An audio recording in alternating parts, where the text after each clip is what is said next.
ખાતે સર્કિટ હાઉસમાં બેઠક મળી હતી, જેમાં વિંછિયા ખાતે યોજાનાર કોળી સમાજના મહાસંમેલનને લઈ ચર્ચા કરવામાં આવી।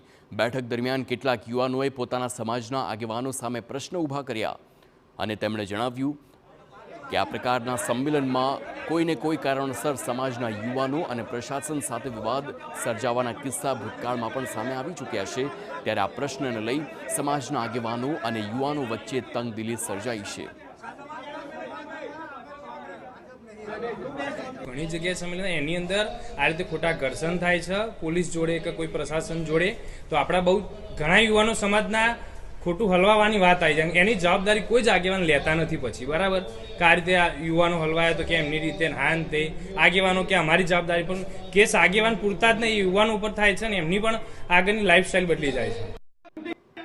એક તરફ કોળી સમાજના મહાસંમેલનને લઈ સમાજના જ યુવાનો પ્રશ્ન કરતા છે, તો બીજી તરફ સમાજના આગેવાનો દ્વારા આ મહાસંમેલનને લઈ કેટલીક સ્પષ્ટતા કરતા કહ્યું છે કે આ સંમેલન કોઈના વિરુદ્ધમાં નથી, પરંતુ સમાજના સ્વર્ગીય વિકાસ માટે, સર્વાંગી વિકાસ માટે, સમાજના હક અને અધિકાર માટે આ સંમેલનનું આયોજન કરવામાં આવ્યું છે।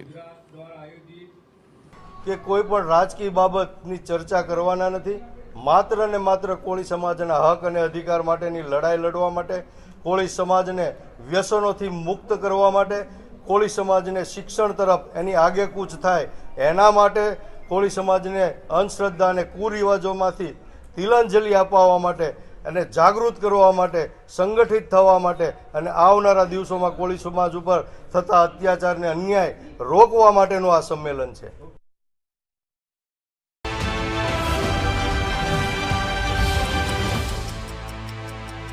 Shruti, you are next.